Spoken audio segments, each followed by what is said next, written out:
TNF inhibitors are a class of medications that have now been on the market for 20 years that have really revolutionized the management of inflammatory arthritis.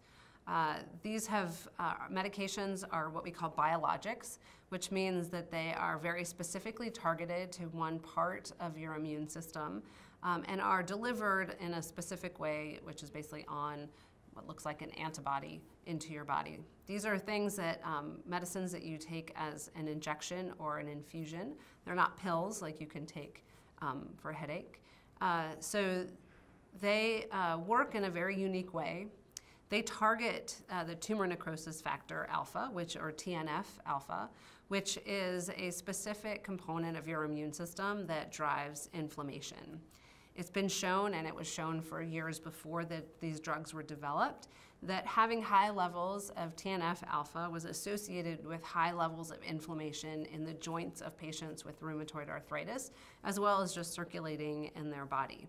So because they knew that this TNF alpha was specifically part of the problem, they developed a drug specifically to target the TNF alpha. And what actually happens is the little tiny drug goes in and attaches to each little TNF alpha in your body and blocks its activity.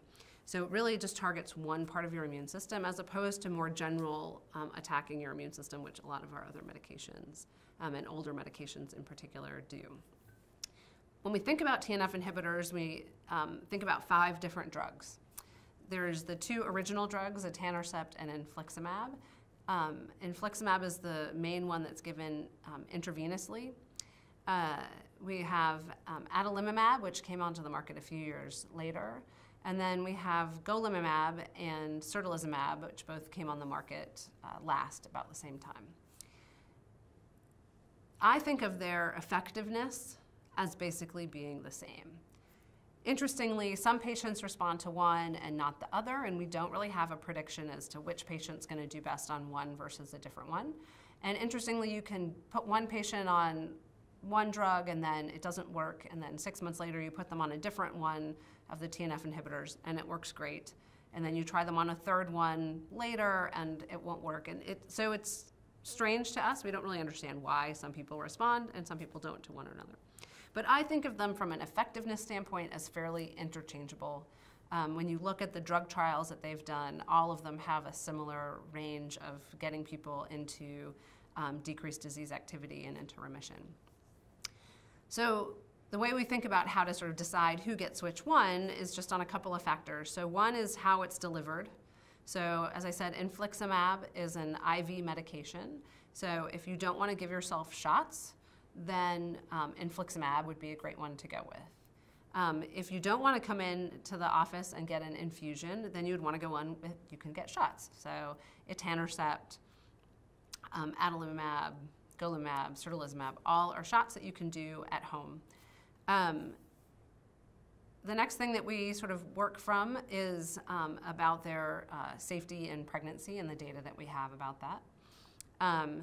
They all are thought to be relatively safe in pregnancy, and there's really been no data to suggest that any one of them is unsafe in pregnancy.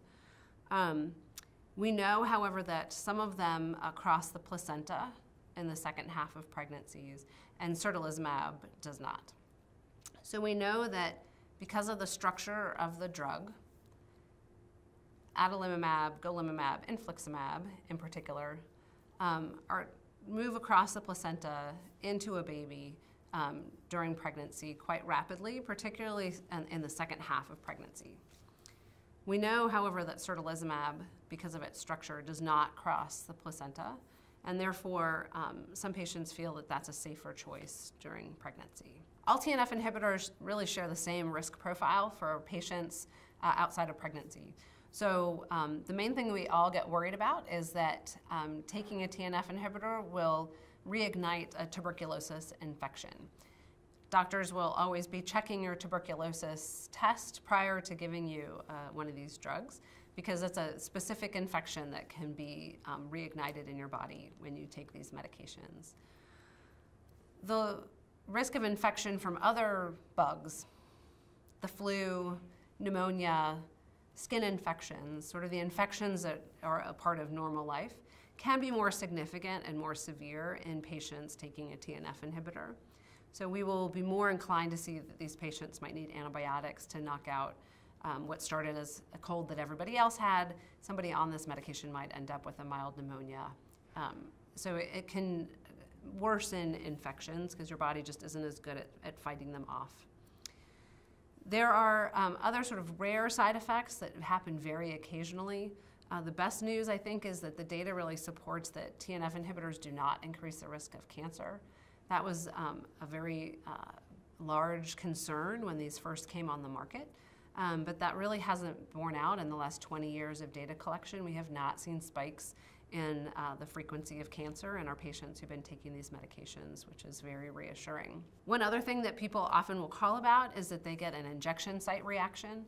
So it's very common, so certainly not all patients get it, but when you give yourself an injection of a TNF inhibitor, sometimes people get a 1 to 2 inch diameter, maybe 3-inch diameter sort of red welt in the area, and it happens a day or two after they've done their injection, and then it goes away usually by the time the next injection is due.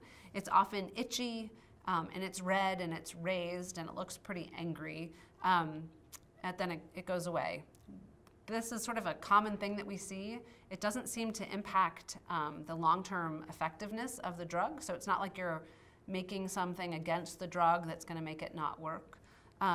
It never turns into a big, all over the body allergic reaction. It's just always a local reaction. And actually, fortunately, sometimes it just eventually kind of goes away. So you'll have it for a few shots and then it'll go away.